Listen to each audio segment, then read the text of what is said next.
आज की वीडियो में हम बात करने वाले हैं ईसीजी के बारे में। हम जानेंगे ईसीजी क्या होता है और कैसे हम इसकी रिपोर्ट को रीड करते हैं। तो इस वीडियो में हम सिंपल भाषा में जानने वाले हैं कि ईसीजी क्या होता है। देखिए, ईसीजी का मतलब होता है इलेक्ट्रोकार्डियोग्राम, और इसके द्वारा हम अपने हार्ट की एक्टिविटी को देखते हैं, यानी कि हमारा हार्ट किस तरह से काम कर रहा है या फिर उसमें कोई डिसीज़ तो नहीं है। तो देखिए, जब हम ईसीजी को करते हैं तो हमें इस तरह का ग्राफ दिखने को मिलता है, लेकिन हमें ये बिल्कुल भी समझ में नहीं आता है कि इसमें क्या हो रहा है। तो आज की वीडियो में हम इसे ही जानने की कोशिश करेंगे कि आप इसे कैसे देख सकते हैं या फिर कैसे आप इसमें कोई बीमारी ढूंढ सकते हैं। तो देखिए, हमने उस ईसीजी ग्राफ के एक सेगमेंट को यहाँ पर ले लिया है जिससे आप उसे अच्छे से समझ सकें। जैसे कि यहाँ पर है PQRS-T।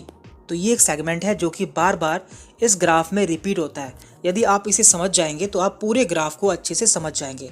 तो हम इसे ही समझने की कोशिश करते हैं। तो यहाँ पर पहला है P, देन दूसरा है QRS कॉम्प्लेक्स एंड तीसरा है यहाँ पर T। तो हमें इन्हें ही देखना होता है। और यहाँ पर P और R के बीच के जो दूरी होती है उसे हम कहते हैं PR इंटरवल, और यहाँ पर S और T के बीच की जो दूरी होती है उसे हम कहते हैं ST इंटरवल। तो इस तरह से हम इसे देखते हैं। और एक सेगमेंट से दूसरे सेगमेंट की दूरी होती है 0.20 सेकेंड। तो ये नॉर्मल वैल्यू होती है। तो आप जानते हैं कि हमारे हार्ट में या फिर हमारे दिल में 4 चैम्बर पाए जाते हैं। 2 चैम्बर ऊपर होते हैं इस तरह से, और 2 चैम्बर नीचे होते हैं। तो जो ऊपर के चैम्बर होते हैं उन्हें हम एट्रियम कहते हैं, जिसमें कि हमारा ब्लड पहले आता है, और इसके बाद ये ब्लड नीचे वेंट्रिकल्स में आता है। यानी कि नीचे वाले जो चैम्बर होते हैं इन्हें हम वेंट्रिकल कहते हैं। तो यहाँ पे होता क्या है, देखिए यहाँ पे पहले क्या है, P वेव, इसके बाद है QRS कॉम्प्लेक्स, और तीसरा है यहाँ पर T वेव। तो देखिए, जब भी हमारा ब्लड एट्रियम में आता है या फिर एट्रियम से वेंट्रिकल में आता है तो इसे हम कहते हैं एट्रियल डीपोलराइजेशन, जिसके द्वारा P वेव का ओरिजिन होता है। दैन इसके बाद होता है QRS कॉम्प्लेक्स। तो देखिए, जब भी हमारे वेंट्रिकल्स यानी कि ये नीचे के जो चैम्बर होते हैं ये कॉन्टैक्ट होते हैं या फिर यहाँ से ब्लड हमारे बंडल ब्रांच में आता है, तो इसे हम कहते हैं वेंट्रिकुलर डीपोलराइजेशन। एंड तीसरा है यहाँ पर T वेव। देखिए, T वेव क्या होता है, इसका मतलब होता है वेंट्रिकुलर रीपोलराइजेशन, यानी कि जब हमारा ब्लड वापस से हमारे वेंट्रिकल में आ जाता है तो उसे हम कहते हैं वेंट्रिकुलर रीपोलराइजेशन। तो इसके द्वारा T वेव का ओरिजिन होता है। तो इस तरह से आप जान पाएंगे यदि आपके P वेव में कुछ कमी मिलती है, इसका मतलब आपके एट्रियम में कुछ कमी है, और यदि आपके QRS कॉम्प्लेक्स में कुछ कमी देखने को मिलती है, इसका मतलब हमारे वेंट्रिकल्स में कुछ कमी है, या तो वेंट्रिकल्स का साइज़ बढ़ चुका है या फिर छोटा हो चुका है, या फिर उसमें कोई और प्रॉब्लम भी हो सकती है, जैसे कि हम आगे देखेंगे। और इसके अलावा यदि हमारे T वेव में कुछ प्रॉब्लम देखने को मिलती है, इसका मतलब हमारे रिकवरी टाइम में कुछ कमी हो रही है। तो इसके भी कई सारे कारण हो सकते हैं जिनके बारे में हम इस वीडियो में बात करने वाले हैं। तो पहले हम बात करते हैं हार्ट रेट की, यानी कि हम अपने ईसीजी में हार्ट रेट को कैसे कैलकुलेट करते हैं या फिर उसे कैसे देखते हैं। तो देखिए, इसे देखने के लिए 2 तरीके होते हैं। पहला तरीका है जब हमारी जो रिदम होती है वो रेगुलर होती है, यानी कि जो हमारे ये रिदम्स होती हैं ये रेगुलर होती है, यानी कि ऊपर नीचे नहीं होती है। तो हम इसे कैसे देखते हैं, देखिए इसे देखने के लिए क्या करते हैं, तो जो हमारे 2 सेगमेंट हैं, यानी कि ये पहला सेगमेंट है और ये दूसरा सेगमेंट है, यानी कि जो 2 RR इंटरवल हैं इनके बीच के हम देखते हैं कि कितने स्क्वायर हैं। तो आप देख पा रहे हैं कि इनके बीच में 4 स्क्वायर हैं, 4 बड़े स्क्वायर हैं। तो हम इसे 300 से डिवाइड कर देते हैं। तो यहाँ पर 300 से डिवाइड किया गया है 4 को, तो हमारे यहाँ पर हार्ट रेट आई है 75 बीट पर मिनट। तो इस तरह से हम देखते हैं कि हमारा हार्ट रेट कितना है। और देखिए, यदि हमारे हार्ट की रिदम रेगुलर नहीं होती है, यानी कि इर्रेगुलर होती है, या फिर हमारा जो QRS कॉम्प्लेक्स है वो ऊपर नीचे होता है, यानी कि एक लेवल में नहीं होता है, तो यहाँ पर दूसरा मेथड हमें अप्लाई करना होता है। तो यहाँ पर हम क्या करते हैं, तो यहाँ पर एक 6 सेकंड की स्ट्रिप होती है, यानी कि यहाँ से 1 से 6 सेकंड के बीच की स्ट्रिप होती है।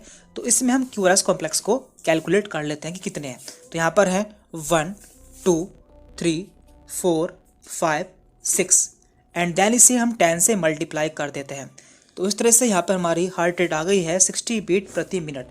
तो इस तरह से दोनों ही कंडीशन में हम अपने हार्ट रेट को निकाल सकते हैं। बात कर लेते हैं PQRST कॉम्प्लेक्स के बारे में, यानी कि हम इसमें क्या क्या देखना होता है। तो सबसे पहले हम बात कर रहे हैं P वेव के बारे में। तो ये हमारी P वेव है, तो ये हमारी P वेव है। तो देखिए, नॉर्मली क्या होता है, नॉर्मली जो इसकी चौड़ाई होती है, यानी कि यहाँ से यहाँ तक दूरी होती है, वो 3 छोटे बॉक्स से कम होनी चाहिए, और जो इसकी ऊंचाई होती है वो 2.5 छोटे बॉक्स से कम होनी चाहिए। तो ये इसकी नॉर्मल कंडीशन होती है, मीन्स इसमें कोई प्रॉब्लम नहीं होती है। तो यदि इसकी चौड़ाई बढ़ जाती है या फिर इसके यहाँ से यहाँ तक की दूरी बढ़ जाती है तो इसे हम कहते हैं LAE, means left atrium enlargement, यानी कि हमारे बाईं साइड का जो एट्रियम है उसका साइज़ बढ़ चुका है।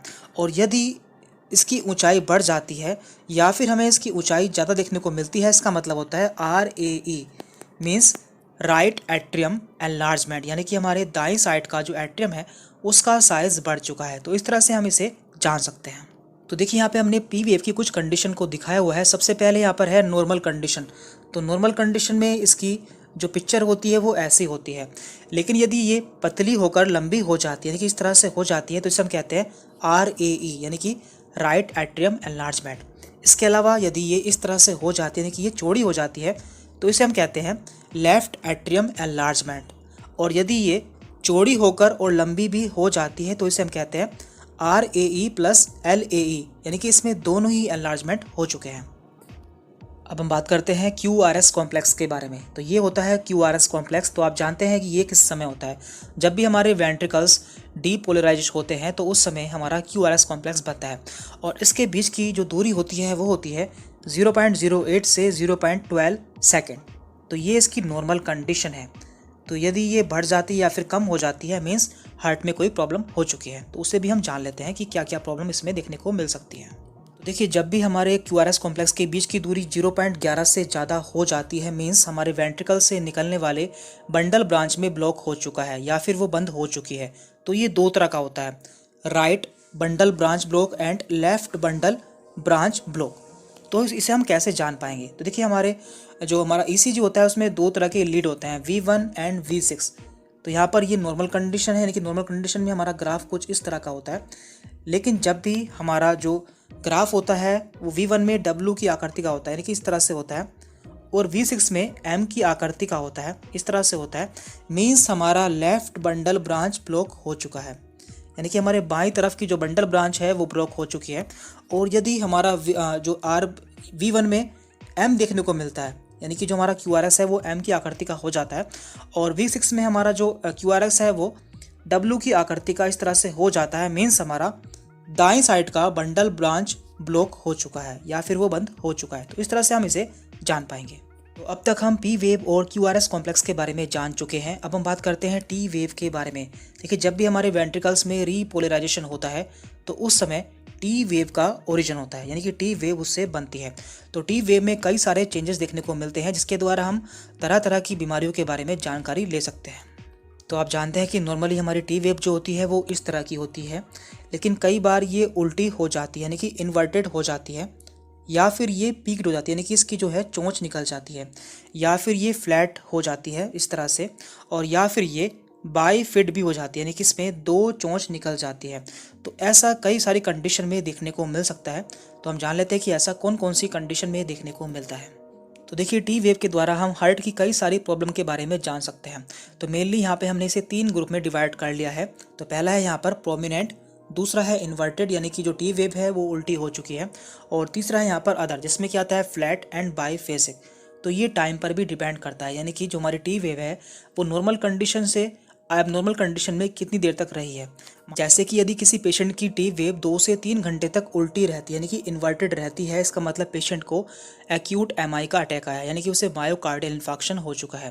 तो इस तरह से हम इसे जान पाते हैं। तो यहाँ पर प्रोमिनेंट में है hypercalcaemia, benign early repolarisation, acute myopericarditis, bundle branch block and left ventricular hypertrophy. इसके अलावा इन्वर्टेड में है bundle branch block, pericarditis, pulmonary embolism, left ventricular hypertrophy. तो इस तरह से आप यहाँ पर देख सकते हैं।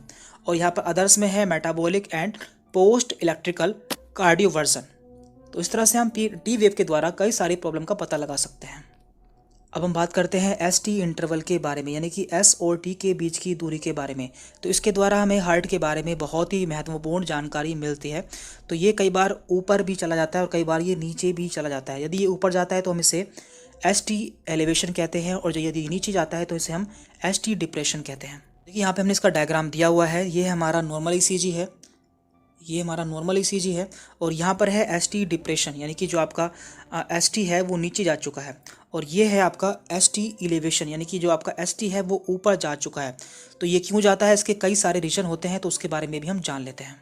तो देखिए यहाँ पर दिया हुआ है एसटी सेगमेंट के एलिवेशन के कारण और एसटी सेगमेंट के डिप्रेशन के कारण, यानी कि इनके क्या क्या कारण होते हैं उन सभी को हमने यहाँ पर दिया हुआ है। तो इन सभी कारणों को हम एक वीडियो में कवर नहीं कर सकते क्योंकि वीडियो काफ़ी लंबी हो जाएगी। तो इन सभी को हम नेक्स्ट वीडियो में धीरे धीरे कवर कर लेंगे, क्योंकि ये सभी टाइम एंड साइज़ पर वेरी करते हैं। यानी कि जो हमारा एसटी वेरिएशन है, यानी कि एसटी जो हमारा कर्व है उसके बीच का जो दूरी है वो कितनी है और उसका साइज़ किस तरह का बना है, तो उसे देखकर हम जान पाते हैं कि हमारे हार्ट में इनमें से कौन सी प्रॉब्लम है। तो उसके बारे में भी हम अगली वीडियो में धीरे धीरे जान लेंगे, आपको कंप्लीटली बता देंगे कि आप किस तरह से जान पाएंगे कि इनमें से कौन सी प्रॉब्लम हो सकती है। तो आज की वीडियो में इतना ही था। यदि आपको कोई डाउट रहता है तो आप हमसे कमेंट करके पूछ सकते हैं। Thank you very much.